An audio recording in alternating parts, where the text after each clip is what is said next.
Hey everyone, welcome back to another episode of the Grow Yourself podcast.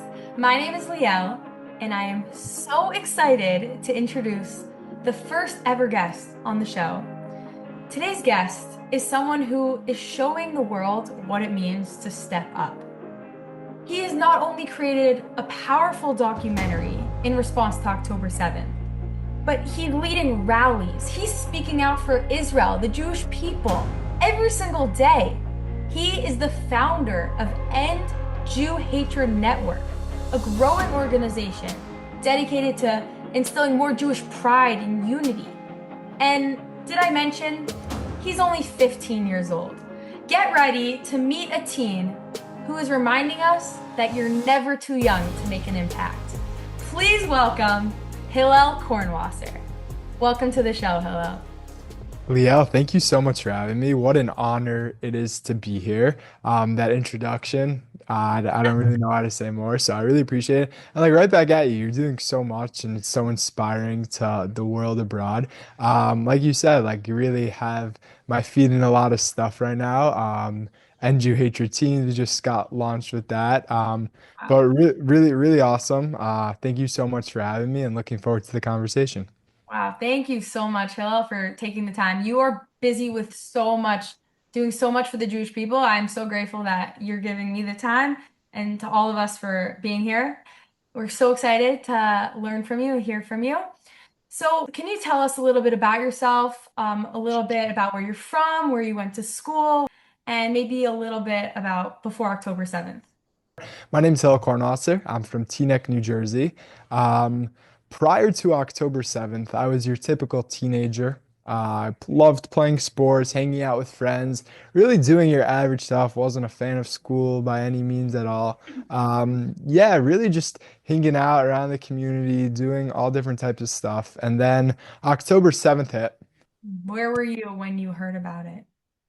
So, like a lot of people, I was in shul, I was davening um, that morning. Took a break from shul, stepped out of the rabbi's speech. Hopefully, we'll keep that on the DI. I've said this a lot. I've said like I've stepped out of the rabbi's speech. It's been like a significant part of my story. I hope that hasn't gotten back to him yet. Um, so I stepped out, and one of my friends came with me, and he was like, "Did you hear what happened in Israel last night?" I'm like, "No, not at all." He's like, "There was a terrorist attack." I'm like, okay, what's new every single day in Israel? Like, unfortunate reality, there's a lot of terrorist attacks. So my first question was my brother affected at all? He was in Israel for the year. He said, no, but like, you don't understand. It was a big attack. Like, okay, the rabbi's done speaking, like enough. I went back in, October 8th night. Again, I had a lot of friends over. We got back from Mar. We were ready to make Havdalah, ready to close out Chag. And I remember my parents like were taking a while. My parents are not the type of people that are the type of people to take a while to make Havdalah. Like they're like, all right, let's get on our phones already. Everyone was waiting. I'm like, this must mean something's bad. They're on the phone with my brother in Israel in the other room. They finally come back in. We turned on the news. Numbers you would not fathom. And it struck me. I'm like, this is terrible. But again, a question that echoed back and forth with me, it will echo with me for the next 3 months of this story, was what can I, like, I'm in America, 5,000 miles away, this tragedy is happening. There's nothing I can do. And that was the biggest mistake I made, the biggest waste of time for 3 months. Um, and that's really where I was. That whole sequence of October 7th, I gradually started to understand what was happening and missed being a regular teenager. And later on into the story, like obviously it unfolds a little bit more. So when did that change? When was there a shift in what can I do to you were actually started to realize you woke up and you realized that that was actually something possible. Yeah, so that was, I'll take you back to that week actually a little bit. It was the week mid-February, and we had semifinals hockey game the night before. So we were expected to beat this team. We got blown away. Like it was a terrible game. We got rocked. I was really upset. I literally played the whole game. I was exhausted. And the next day, it was Tuesday night. Wednesday, we were flying to Israel for a friend's bar mitzvah. And I really was not feeling it. I was like, I just want to go into my bed and just like go to sleep for like the next day and a half. And my dad's like, 6 a.m. wake up, we're going to Israel. I'm like, yes, I'm super excited. No, not actually. I was not at all. Have you been in Israel before? No, no, I've been to Israel. Before that, that was probably like my seventh or eighth time going to Israel. But like it was for like the circumstances were just like I was not really feeling so down to go. And then finally, like I got more enthusiastic about it. We went. I was excited for the bar mitzvah. It was going to be fun. Um, and we were doing some like other side mission stuff while we were there. And I was like, what's this trip gonna be like? Scary, sad, like what's it gonna feel like? Bar mitzvah was really nice. We're leaving, we were supposed to leave, bar mitzvah was over Shabbos. Sunday night's our flight back to Newark. We're gonna land. I'm gonna be back in school Monday morning. I still wasn't feeling anything crazy. It was nice. The bar mitzvah was fun with my friend. And then Sunday, um, we go to Hillel Hospital, a recovery center for injured soldiers. This was the visit that literally changed my life. I walked into a room of a soldier. His name's Rachamim. We're in touch with him to the day. Wow. Um, Rachamim, we walked into his room and um, we sat down, we greeted him, and he didn't speak. It was like we were like, "Hi, how are you?" Like we're like so enthusiastic American tourists. This guy doesn't want to see us at all. He's a soldier just trying to get by. He was injured by shrapnel on October 7th. We wondered for a little like why he wasn't saying anything. Then he took out his phone, started typing. He's like, I can't speak because I was injured by shrapnel on October 7th, an RPG weapon, shrapnel. I can't speak. It was February, that was in October. And he was smiling the entire time. We sat with him for 40 minutes. He had his phone out and he literally was just texting back and forth with us about what he wanted to communicate with us. He couldn't talk to us, but he was smiling ear to ear the entire time. And that's a lesson that I take with me to this day. And walking out of that of Ichilov Hospital, as we prepare to get on the plane to go back to Newark the next day, I kept thinking, like, who am I to ever frown when this guy went through the worst day of his life, the worst bunch of months in his life, and he's still able to smile. So that was the lesson I wanted to take back with me. And when I landed in Newark and I went back to school the next morning, my friends were sitting around the table, talk at breakfast in school, talking about sports, about everything except Israel. And I decided, like, Hillel, these people, like, what's happening here? And I decided I realized these people haven't felt the inspiration that you just felt on that trip. You need to do something. Hillel, you need to do something to bring that inspiration that you felt back to your friends, back to New York. So I spent some time brainstorming that, and finally a lot of ideas came about. I'll kind of tie up that Rachamim part before we go into some other stuff. Come Sukkot this past year, we are in Israel, me and my family, and my dad tells our family, guys, we have a special guest coming for one of the meals on Sukkot. So I'm like, okay, probably like one of his friends from whatever. We open the door, Rachamim's standing there, and he's able to Wow. talk. And I literally have chills as I say this story. He was You're giving me chills right talk. now. He was smiling. He was able to talk. Conversation. He's the most inspirational person. And he was literally the person that changed the way I view everything, literally changed my life. I'm sure he's had many visitors, but you didn't just visit him and then leave. You actually took the time and it probably took a lot of patience to communicate in such a hard Right. way. What made you realize like this is worth it? One person is worth it, even though I could visit so many more soldiers, but you decided to stay and how much time did you give him? 40 minutes we were there. 40 minutes for one soldier. How did you get that? Where did you find that patience? So it's actually funny. I'm reading a book, a sefer right now with my principal from last year. We've been reading it by Rabbi Zelig Pliskin called Patience. So just a Oh, funny note. I love Rabbi Fuskin. It's a book. But I'll say a little thing that I think is so relevant to a lot of people. When people go to Israel and people go to this stuff, a lot of the stuff that they do is unintentionally for themselves, rather for the person they're visiting or for the soldier or for that. So I think it's important when you do this type of stuff to think, okay, not what I want. I'm going to visit the soldier. I'm going to make a barbecue for the soldier. What do they want? Maybe they don't want to come and sing and dance with me for 2 hours. They just had a hard day. They want the food. They'll say hi, but think about what they want also. So it was part about thinking what Rahman wants. Not necessarily does he want us to come and be another person walking by. He wants us to sit down. How he literally told us nobody else. People come visit him, but nobody else had the patience to sit down and talk with him. And I'll be real with you. If I was by myself, I wouldn't have had the patience either. It was my dad and my brother that were pushing me to stay there with him. And I'll give this message to anybody watching.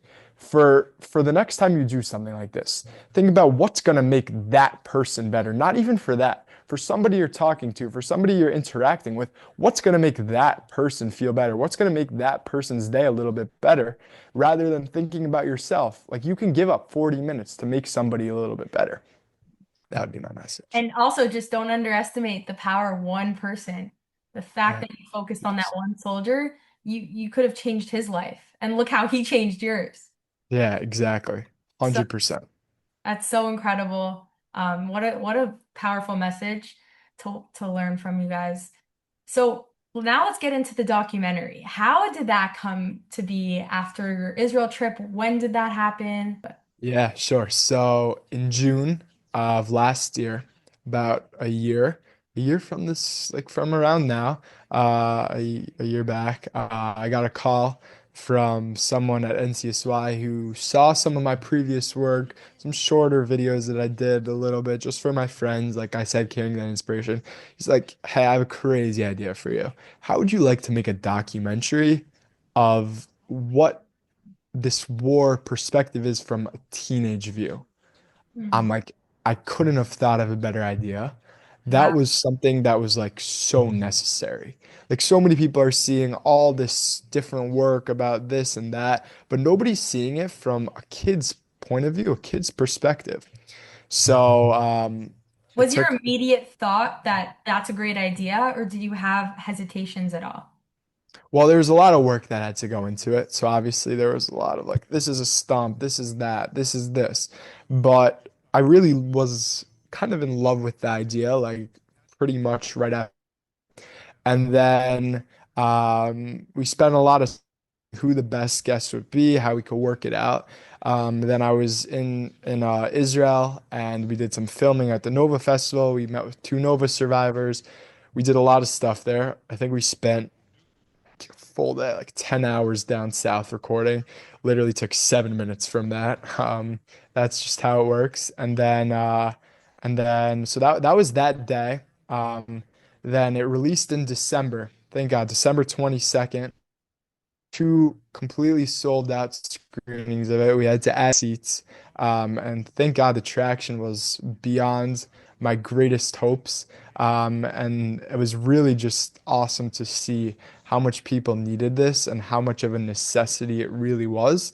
And that's why I feel like the documentary that I released, Forces of Resilience, made that impact of resilience, of the strength that people needed to see. Like a lot of stuff is going around now of the next generation, this, that, not so great. But it's so important to show that like there is this whole other side, this whole other perspective of what the next generation can do as well, what the next generation has potential to do also.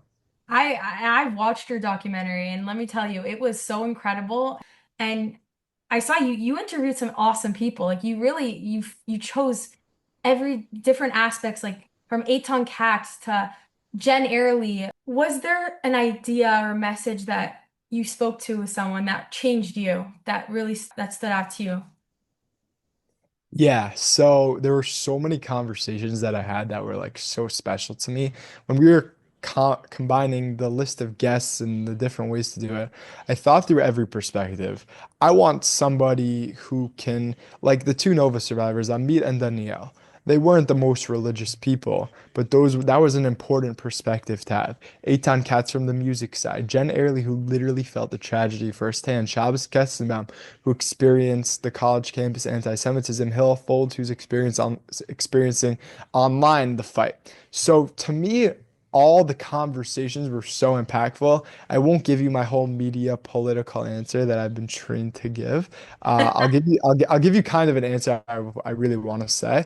Jen Airley was really out of this world for me to talk to. She is the most amazing human being, the most amazing person. She spoke at one of the opening screenings, and her story, her strength, literally a force of resilience. It echoes, and like I couldn't think of a better way to describe Mrs. Airley. She is, if anybody ever has an opportunity to hear her speak or watch a video of her, like at the shloshim of her son, I can't get over this. She asked to play happy music, simcha music, and Wow. some people could think like, wow, that's possible, but like until hopefully none of us should ever be in her shoes, but like it takes so much strength to be able to do that. So I adore Mrs. Airley. She's the most amazing person in the world.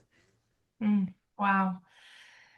Wow, that's so incredible.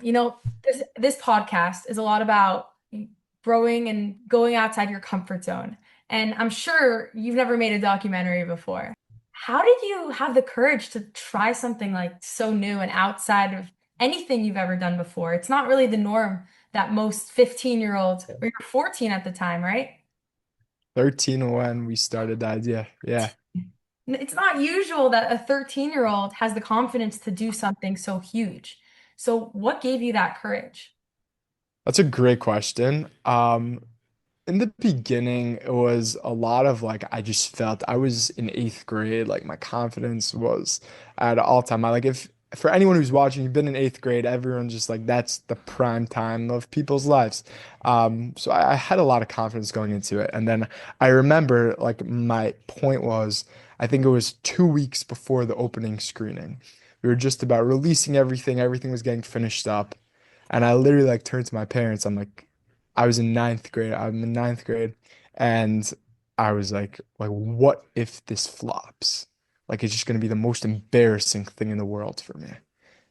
And it's just gonna be like this 14, 13, 15-year-old kid went out and just spent all this ridiculous amount of stuff. And like, I was envisioning the worst nightmare of like what could possibly happen. Then my parents like told me an important message. I think everybody could like make this relevant to themselves. Like, even if one person sees the film, if two people see the film, it makes an impact. And that's something that you shouldn't define your success based on what other people think of it. I put effort into something because I cared about it and I thought it was important. And I think that's a big problem with a lot of the world today. So many people, and including myself, and it's something that I continue to work on, of letting other people define your own success. Your own success should be based off of Hillel. I made a documentary. One person watched it. I made a difference. I made an impact. It shouldn't be, oh, 10,000 people watched it. Like that's so much better than one person. So that was something, yeah, like I had of a slump of like, Hillel, like what if this stops? And like I was like really scared about what people would think of me, all this stuff. But I think that's so important, like the ability to define your own success. And after coming out with the documentary, do you feel like you got that feedback that you impacted at least one person? Thank God. I really think it made a big difference. A lot of people were really like all over it. And once I started to see the registration for the events, it really like it made me feel. I sat in the back of it, and I just like kind of like closed my eyes, and I was like, "This is." Closed my eyes because I heard it a zillion and a half times before, so I didn't even Sure. watch it. But it was really just like I was enjoying seeing people be so like inspired by something that I was able to do. And I really turn it back to like so many people that everybody has an opportunity to use their voice. Yeah, it might not be to make a documentary. I do not recommend it. It's really time consuming and does a nice toll on your grades. Did you edit the documentary yourself? Yeah. So the documentary for that one I edited myself. Like I was saying, I do not recommend it for anyone that wants to keep their grades up or anything. And then I just did one for Yom HaZikaron. That one, a lot of people even say like it took me less time, but a lot of people really like that one better than the first one. It was released on Yom HaZikaron. It was shown in a lot of schools. I don't even have a count at this point. I spoke in 6 different schools on Yom HaZikaron. And it was just about empowering that same message of each teen has the power to use their own voice for whatever it is. Yeah, it might not be making a documentary, but it could be even just talking to your friends about what's happening, about all this different stuff. Each person has the power to use their voice for their own different thing. And I think that's so important to remember. Like my question, I'll go back to the beginning when I said, what could I do? I'm 5,000 miles away. I realize that there's so much that people could do that people just don't realize. So take a moment of your day and spend like a minute saying Moda'ani for the people that can't say Moda'ani or something that you could connect to that makes you feel like you're doing something because there's so much that each and every one of us could do. Mm. Wow, so incredible. What advice would you give to a teenager who has that same question you had at the beginning? What can I do? Someone who doesn't believe in themselves, what would you tell them? It's a loaded question. I'll start with the first one. To someone who wants to get involved, to someone who wants to do something, it's not something you'll easily find. You're not going to easily just in the instance like that find something that's just going to come to you. It takes a couple minutes to like sit and think, Hillel, like what do I want to do? What can I do that will make a difference? Not everyone is going to be wanting to use their voice to speak out. Not everyone's going to want to go sit and make tzitzis. Like there's so many stuff. There's definitely not a lack of what you could do. There's rallies, there's different types of stuff, even if it's just reposting stuff on your social media of all these trendy stuff of reminding people that the hostages are still there. But there's so much that you could do. So I would say literally spend some time thinking about what could you do to make a difference. That's something I'm working on a lot right now. NGH routines. The main focus is like, let's focus on what could teenagers do to use their voice, to make a difference, to become activists. So that's a major thing. If you want to get involved, and that's a major thing to get involved in. And then for somebody who doesn't believe in themselves, it's a great question. In when I was younger, fourth or fifth grade, whatever, I was not like so. I really didn't. I didn't believe in myself too much either. I was like not out there. I would never have thought I would be using my voice to speak to thousands of people. Never in the world. If you told fourth or fifth grade Hillel Kornwasser that I'd be doing this, I would have said you're crazy. So don't like give up at all. Spend time and like you're again, I'll say this, don't let anybody else define who you are. That would be like my biggest message. If somebody I'm everywhere, I get a ton of hate comments, TikTok, I post stuff on TikTok, every comment, all this nasty stuff. But if I let every single person that did that define who I was, I would be terrible. So it's so important that you define yourself who you are. Don't let anybody else define who you are. Wow. I'd love to wrap this up with, can you please let our listeners know where can we find you? How do we stay updated? Where can we watch the documentary and how can we follow you? Yeah, so a lot of my stuff now has moved to shorter form social media content. We're doing a lot of really cool stuff with that. So that's going to be on my Instagram at Hillel Kornwasser. Very simple. Not a lot of people have the name Hillel Kornwasser, so you won't find anyone else with that name. So you just search up Hillel Kornwasser on Instagram. My WhatsApp chats, you can message me privately. I could get you involved in all that stuff if you want to put that in the comments or whatever. Otherwise, yeah, the documentary. You can find if you just search in Forces of Resilience Finding the Light by Hillel Kornwasser.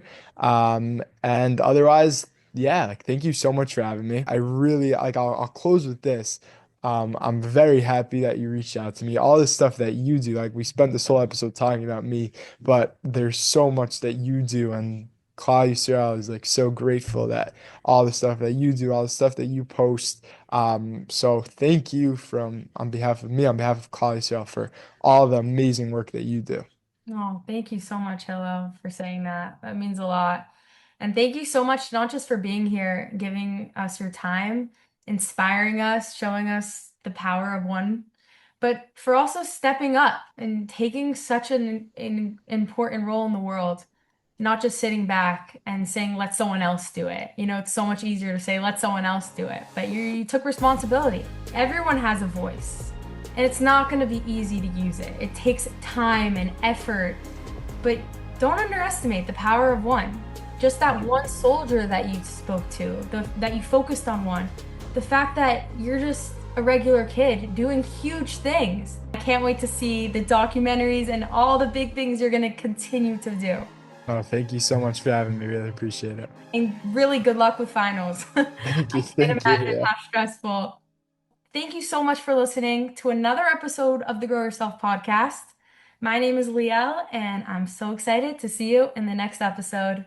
Bye.